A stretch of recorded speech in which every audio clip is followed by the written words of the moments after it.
Make sure you subscribe to the Below the Surface podcast by Eclipsium in partnership with CRA. We've had the pleasure of speaking with some amazing guests, including Zeno Kova, Richard Hughes, Vincent Zimmer, and more.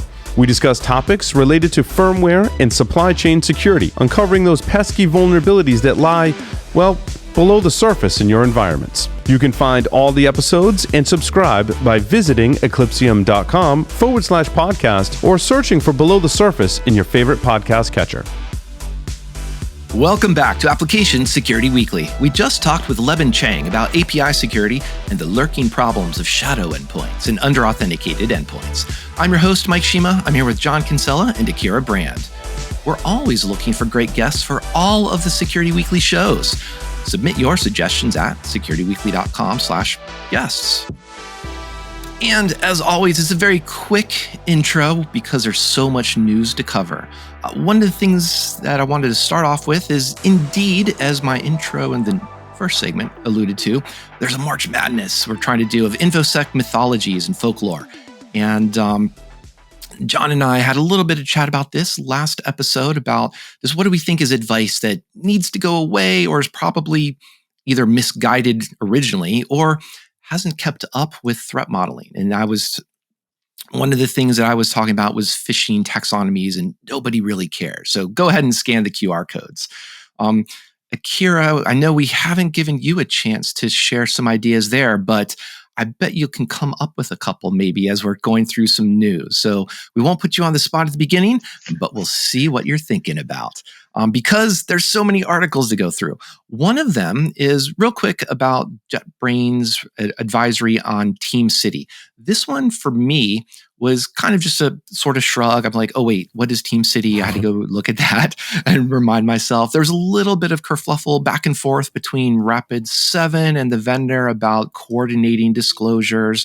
So it's just kind of pointing out that we are in 2024 and people are still fumbling a little bit on the transparency and good ways of working with vendors. But really, all of that is to say, wow, what a simple bypass it is. The researchers at Rapid7, great write-up, basically found that you can get unauthenticated RCE or takeover admin as long as you can satisfy 3 requirements in a URL. You just have to find a resource that generates a 404 response, typically not hard. You have to throw a query parameter in there with just a JSP that points to an authenticated path, and you just have to throw JSP at the very end of your URL, so a semicolon.jsp, and it works. So this is one of those things that we talked with Leben about, like sophistication, attackers, bots, and input validation. Yes, there's clearly an input validation aspect to this, but wow, it's just really simple. And I guess I am more talking about this as a win for humans doing some inspection of URLs and finding vulns. So AI, you got your work cut out for you. So that's how I wanted to introduce us this time. I'm not sure, John, how you might have felt about this or if you remembered what TeamCity was. I saw the, I didn't remember I recognized the name and I'm like, I haven't heard that for a while. But I think I saw the vuln, but really I focused more on the Rapid7 side of things. And what sort of caught my interest about it, it seems like they're pretty pedantic about if they reach out to you with saying, hey, we found a vulnerability in your product, you've got so many days. And if you try to patch it without telling them or not actually full disclose this thing, that's when teeth start gnashing. And I think they actually published a version of this before JetBrains, which is, I don't know, it's interesting. I don't know the insides on JetBrains. I have a lot of respect from a lot of developers, love their tools. So unfortunate, but yeah, it's worth mentioning to folks. It's like, don't try and hide this stuff. We've seen enough people out there. At least the version of the article I saw was saying, we've seen enough people out there that when a patch comes out, they're reverse engineering it. They find the vulnerability and they figure out how to attack it. So let people know so they can actually patch. One thing I wanted to talk to the both of you about in this article too is who is Rapid7 and why should we care about what Rapid7 has to say? Next thing she's going to say is, who is HD Moore? I mean, where do we get these people? So HD Moore is a older school I'll say security researcher turned startup founder turned really cool guy. He's probably a really cool guy the whole time. Created a product you might have heard by the name of Metasploit, which was acquired by Rapid7. They were originally just a vulnerability scanner, so they now owned the Rapid7 tools as well as Metasploit, and I think they've added a few more acquisitions along the while. They're one of those ones to try to compete with Qualys and Tenable. So they're a fairly sizable vendor in the vulnerability management space, to put it into a few tiny words. And I guess my follow-up question is like, is there some kind of standard organization or vendor or something that people will measure the accuracy of these reports against? Or is like Rapid7 like a gold standard? You can just trust what they have to say. Oh, no, it's any. I mean, they're similar to if we see a report from a Qualys or from a Tenable or from, I'm going to leave so many vendors out. I'm sorry. Cisco comes to mind, right? These companies, which are large enough to have paid security researchers on staff, when they put something out, I don't know about you, Mike. I can't think of an example when we found, oh no, they actually didn't know what they were talking about, or they had something wrong. These are good guys, and when they put something out, these are usually security researchers who are used to going to internal paying customers and saying, hey, we found this is wrong, and having to have that fight internally. So they know how to publish these things and actually show how to reproduce and all those type of things. Yeah, and there's an aspect too, like and it's some smaller companies, smaller vendors too, like NCC Group probably isn't smaller, but Trail of Bits is another one. And you'll notice some of the articles that we pull out, we're highlighting what we see are positive, good write-ups. And often, this is a write-up I wanted to highlight because it's not necessarily like everyone's using TeamCity, but it's informative in terms of just learning that attacker-minded process, which is one of the phrases I like to go to. Just how do you put together a URL? How did they find, play with this API endpoint to discover this is the bypass for it? And it's that type of thinking that we're trying to pull out from these articles. You also notice that we don't typically highlight it here, the kind of articles that are more of the branded vulnerabilities that are branded just for the sake of marketing and getting attention. Every once in a while, one might sneak through, but we also have, at least me, an editorial bias where I avoid vulnerabilities that are like, this is reproduced in a lab scenario, and this guy is falling inside our made-up lab, rather than here is a black box approach in a real-world application, or that just has a nice write-up. So even though we can pull in some stuff in C code, for example, there's hopefully things that we're pointing out about what can this teach us about a threat model or something more general. So it's one of those things, Akira and listeners, when we're going through these articles, if we're missing an angle, or if there's an angle that you're just, honestly, your eyes are glazing over, including you, John, let me know. Let us know so that we can figure out what are the good ways of talking about this. And I'm going to use that to segue maybe some fun, good ways to talk about LLMs, because LLMs and supply chain, are unavoidable. Those are the terms of art for 2024. But this one was kind of neat, ArtPrompt. So this was ASCII art being used to do prompt injection, which prompt injection is kind of blah, blah, blah, sort of the cross-site scripting of LLMs, I'm going to say. But what's neat is they're showing a jailbreak style attack that says, rather than tell me how to build a bomb, and the LLM says, sorry, I have some safety things that forbid me from telling you how to build a bomb. So they just figured out how to tell me how to build and then in ASCII art letters, bomb. And what they point out is that actually works. I love these. Yeah, exactly. So who knows how smart AIs really are? I'm sorry. But what's really fun, they do conjecture that it seems that the LLM is probably putting more effort into just the recognition of this is a word made out of ASCII art. This word happens to be bomb, for example. And that extra focus and on the recognizing the word is taking over, it's overweighting or overlooking the safety alignment that might be in the AI itself. So it does have a little bit of a reasonable conjecture to it about why this happens, rather than just AIs are dumb.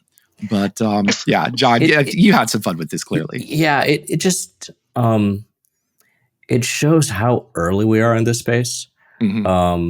And I mean if you happen to be in Silicon Valley or particularly San Francisco, that's an amazing thing, right? Or like there's some up here in Seattle, but like if you're trying to be one of those sort of pioneers in the I'll say the general AI space, not AGI, but general AI. There's so much to improve upon and learn and understand. I saw something this weekend. Somebody's finally coming out. So one of my things I was complaining about last year, I think on ASW, probably here, was well, as long as prompt engineering is actually a thing, like that exists at all, you can't tell me that an LLM is good, because if you have to engineer the prompt, like something's wrong. So there's some companies finally now working on machine-assisted prompting, which seems to be really improving the results for general use, but that's still not thinking about this type of thing. And then on the other aspect, maybe I'll throw it in after this, there was a study out from Anthropic, one of the competitors to OpenAI. I just saw this one this morning. The latest version, one of their researchers internally has a screenshot, I guess, on the Twitters, whatever they call it nowadays, has a screenshot of him trying to do a particular type of prompt attack, or what's called needle in the haystack attack, or for not attack, but research. And the model actually came back and said, yeah, we found that sentence. So, okay, now I have to set it up, sorry. So this type of research, you take a long paragraph of information, or maybe a few episodes of ASW, and in the middle of it, you put some sort of sentence which stands out, should be different, and you ask the model, can it find what's different about this? So in this case, the model quickly found whatever the sentence was, and then it goes, that sentence is pretty different than the rest of what that whole article was about. It almost seems like you were trying to put something in there to see if I could find it or not. And this was like not expected, that the model just sort of came back and sort of recognized it was being tested, or quote unquote recognized. But yeah, it's an interesting space. I do love these type of things, because I think it's taking the whole concept of psychology with insecurity, which I love, and applying it to this thing which people think is actually solid and usable, and obviously has a lot of quirks in it.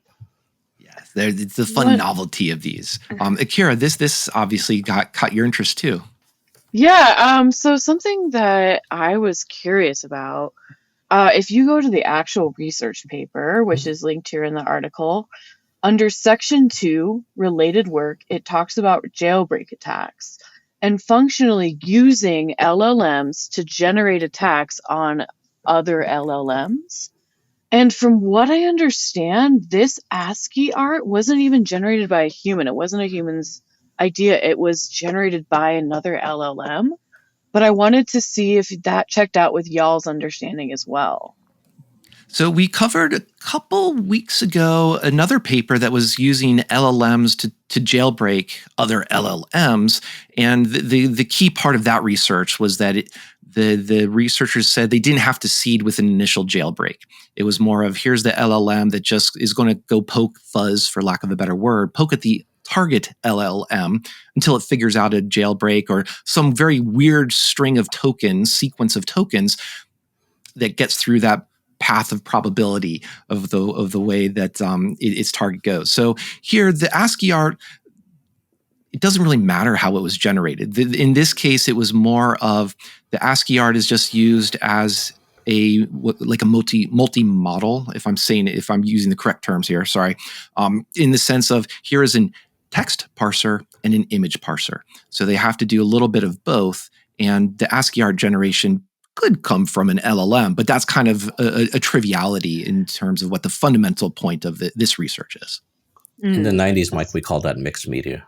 Hey, no, I've got a GeoCities webpage somewhere. Yeah. I'm not positive, Akira. If I look at in the abstract, it says we propose a novel ASCII art-based jailbreak attack. So it sounds sort of like they're trying to claim great idea. But either way, it's a great idea. So either way, it's a great idea. Bring more ASCII art, I say. All the all those open source projects with their fun names and ASCII art and their READMEs are having a good time right now. But Akira, you've been asking a lot of questions lately, and it's almost like you've been looking for resources to help you with answers on the web. And you found one, but it was a little bit old. Tell us about this. Yeah, so this is a Reddit thread between a gentleman who is a moderator of the cybersecurity Reddit. His name is Chris. And then, of course, just an anonymous asker. This is a 3-year-old thread, but I think it actually still rings true. The question is, of course, how do I get into application security? I'm an undergrad. I'm just going to get my computer science degree, and I want to get into AppSec. So Chris has this great write-up of functionally what I say to people when they ask me this question. So of course I'm very biased because I'm like, oh yeah, I must be smart if Chris says the same thing I think. But functionally the best way to get into AppSec is to learn the security basics. You aren't going to learn them in college, which is a huge topic that we've talked about on this show many, many times, of how we really need to bolster security efforts in undergrad. So once you learn those concepts, though, what I tell people and what Chris has told this individual is to start breaking stuff, right? Like start hacking on Juice Shop or the damn vulnerable web app or Hack the Box and just get your hands dirty. And something that stuck out to me about this answer is where it says to start doing projects as opposed to getting a ton of certifications. And I think certs are great in certain particular areas, especially if you're trying to level up your existing career. But I personally think to break into the industry, you have to just start breaking stuff and figuring this stuff out so that you can actually do the engineering work that you need to do. And then from there, start getting certs.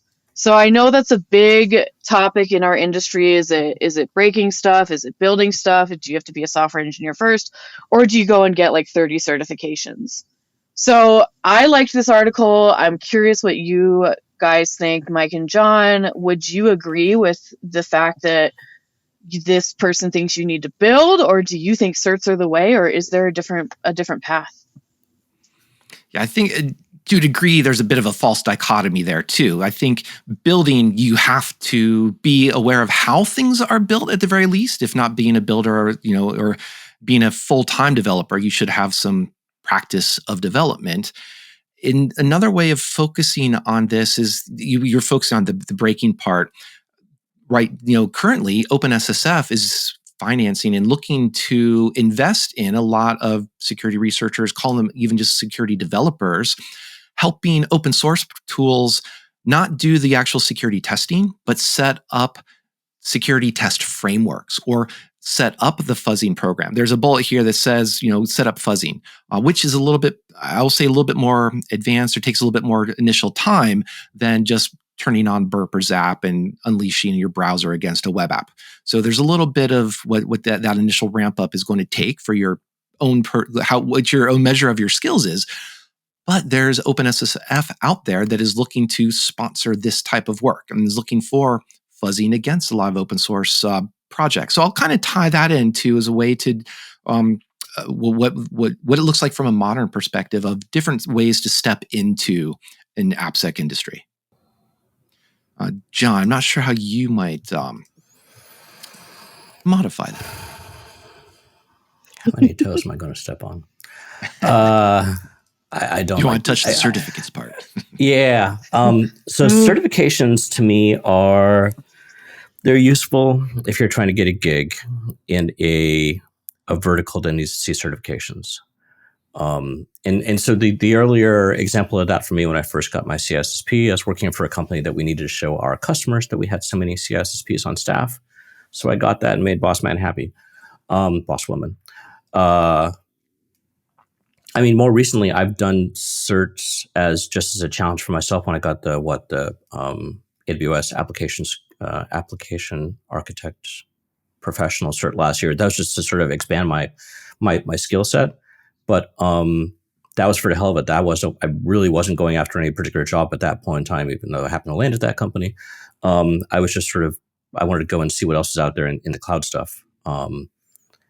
I think different people go different directions to have their motivations or change. What bugs me, and I got one of these again the last week or so, sometimes I answer, sometimes I don't, is what certification should I go for next? No, wrong. Mm-hmm. I want someone to go and figure out, what interests you, what excites you, not like, I don't think there's very few jobs out there that you have to have a specific cert for that to get that job. If there is, they'll usually list on the job description. There you go. But if it's more, I'm trying to get into security, I want to know what certifications I have, that's where I sort of go, no. Go and play with these things like Akira was talking about in this post. I think the one thing we didn't mention here, because it's in the question from this poster, is learn how to do some software development first, learn a language. And then once you have that, then you can sort of go down that path. But yeah, I say many times, and people are probably tired of hearing it. My personality nowadays, when I'm walking down the street, if I see a doorknob, I'll jiggle it to see if it's locked or not. And it's like, I'm just curious to go and try and see things, right? I don't have picks with me or anything like that, but that's still a part of, I've got that curiosity and I'm willing to explore it. And I think do that in a legal, safe way, but that's at least my preference of how to get into it. Yeah. Start with curiosity, I think, and then find the ways to satisfy that curiosity or to learn more and see what's going on. So that's probably the way I'd try to condense that into one or two sentences. Good LLM summary. Thank you. You're very welcome. So I don't have a good segue from that, John, so I'm just going to have to throw it back over to you. Point to John. A fact on VMware's hypervisor escape. Speaking of two great words that don't go great together. Yeah. So as I mentioned in our text in the show notes, yeah, two words you really never want to see together is hypervisor and escape. So there's a vulnerability in VMware in, looks like all versions just about. They hit ESXi, Workstation Pro, and Player, as well as Fusion.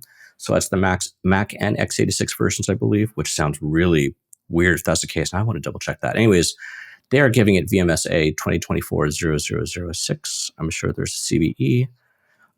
If this concerns you, you must know about it already because it sounds like it's really bad. If you have root access or admin access on these boxes, you're able to break out to the hypervisor.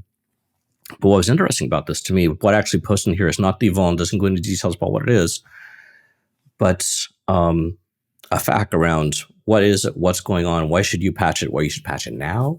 And I thought that was sort of interesting to, it's sort of a little different angle of the communication thing we were talking about for a while. And then the last thing which caught my eye in here, there's, as I see, 4 different CVEs. So well documented, I guess. But they mention ITIL, which, Mike, I don't know about you. I haven't heard that phrase for a while. Akira, I'm guessing you've never heard of it. But for them to actually mention ITIL is like, this is an emergency change. I thought it sort of tells me a bit about who their customers are that they're aiming this towards. And also just interested to see that phrase still in use. It's, ITIL has been dusty in my mind, so that was fun to see that. But it was also, as you said, it's a good counterpoint to our initial article about TeamCity, and just that sense of, as what Rapid7 was pointing out in their back and forth discussion, is that also, the vendors don't necessarily need to be the ones who are most important to be informed. It's the end user. Do I know that there is a security issue with this? What should be, what versions are vulnerable? What actions need to be taken?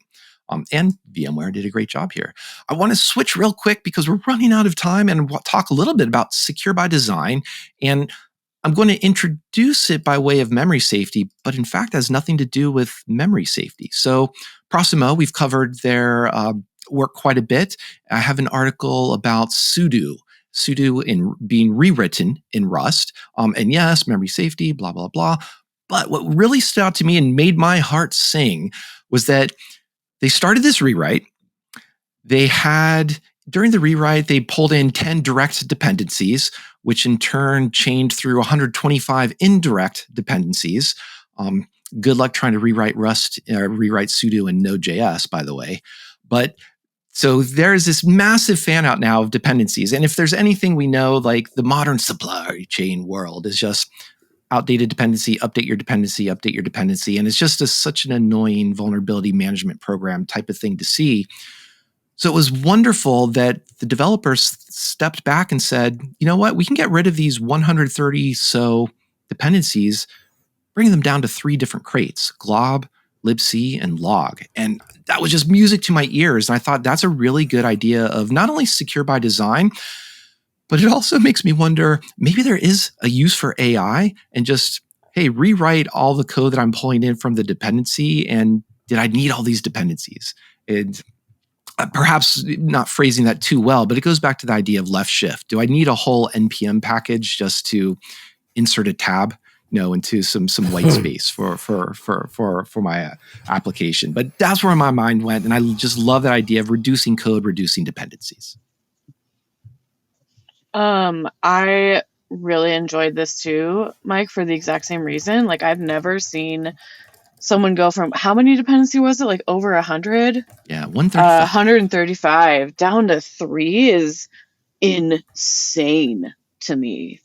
I know I did a tiny bit of work with the Linux Foundation for a little while, and they had some projects that were specifically for dealing with these types of problems, right? Like software supply chain. And I think that if you can get these dependencies reduced down to such a small number, then of course your attack surface is like tiny. I'm not really sure where I'm going with this, but I also just thought it was super cool. And if I could get my next job to be able to do this, I feel like I'd be a rock star. So it's a nice thing to aspire to.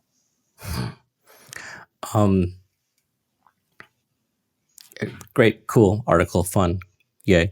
I thought would be sort of interesting to talk about it here for 30 seconds, and I'm not trying to. I'm just trying to keep things going, Akira. Yes. I think if I can put that thought in. So as you were describing, Mike, what sort of how you think about this, and actually both of you, like, it'd be great to be able to say we could bring this down to 3 from 135, whatever the number. The thought that crossed my mind is, can an LLM do this reliably? Is this something I can trust AI to do?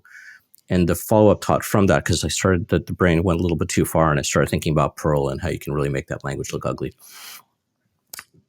And this should be a standard, which should be a sort of tenet in any of our companies or any place we're working. An LLM should be able to understand your code. So I don't know if you would right now say the average LLM, what level they can code at. I don't know if I've seen any stats on this. Are they coding at like a high school level or a college graduate level, or one of these freaks that writes languages, or that super code reviewer? I'm not sure where in that whole stack an LLM is, what their proficiency is.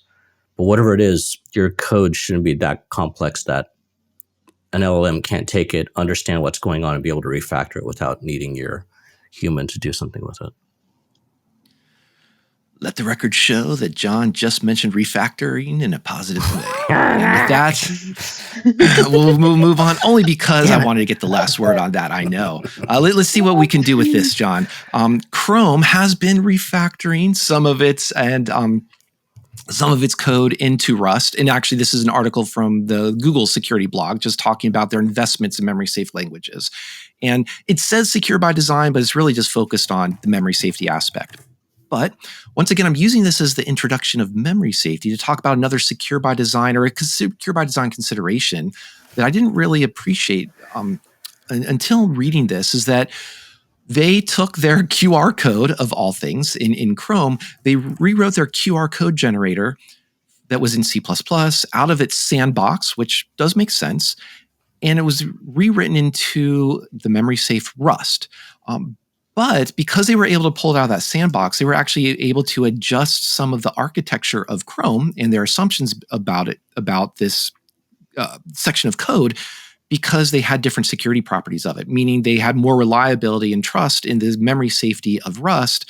Therefore, they could improve the architecture of how these components work together. So don't know how strong of a case I'm making here. The idea that writing in memory safety may help us with a little bit of different architecture and design. I mean, we don't always need to sandbox base because of memory safety concerns. We don't need to use IPC interprocess communications because we're worried about a buffer overflow, heap overflow in one process gaining access to the entire process's memory space. So there are other reasons that we'll still need sandboxing, that memory safety in Rust still has plenty of vulnerabilities in it. We've had some fun path traversals, but it does introduce, I think, some bigger conversations that we should have in future episodes about secure by design and what architectures can change. What can a new architecture be like if we could worry less about memory safety issues? Hmm. Mike, something that jumped out to me about this article is actually a linked article within this article, where it says secure by design approach, which talks a little bit more about the general approach to secure by design as according to Google. There is a subheading here that says the responsibility is in our ecosystem, not the developer. And I think we could have, like you said, a really long conversation around the ecosystem of software development and how we can make it safe by default, whether it's designing from up front or, like we were talking about earlier with our guests, using tooling to make sure that the code is consistently being tested, and then maybe folding that those findings back into designing the features securely based on new findings. So I just wanted to say, if you guys want something just to be a little more broad, check out that linked article, and you can understand what secure by design means in accordance with the Google standard. And we will be indeed. So if I mentioned supply chain LLMs as already two buzzwords that will be throughout 2024, obviously secure by design is that third musketeer or the third stooge, depending on your perspective on this. But John, I was able to get you thinking about refactoring when I mentioned the sudo and Rust, but you've been thinking about kind of really fun things. Your brain has been going a lot of different directions, and you brought in not an article, but a YouTube video, in fact. Tell us a little bit about this. Excuse me. Yeah, I'm yawning on my own article. No, so this is, I think it's well known that Mike is a electronic music nerd. I actually am too, but for some reason I don't talk about it as much on here, I don't think. I've done a tiny bit of production in the past, and occasionally I'll sort of end up watching this stuff on YouTube of little sort of synthesizer different types and go, ooh, cool, and try to get myself not to purchase them. In this particular case, there's a device called a Solar 42, which is what's called a cinematic drone synthesizer. And the videos here, I might get our producers to throw like a screenshot in so people want to take a look at this thing without going and watching the video. But really, it's I didn't count. I'm guessing what, guys, probably 50 knobs, if not 100 knobs on the thing.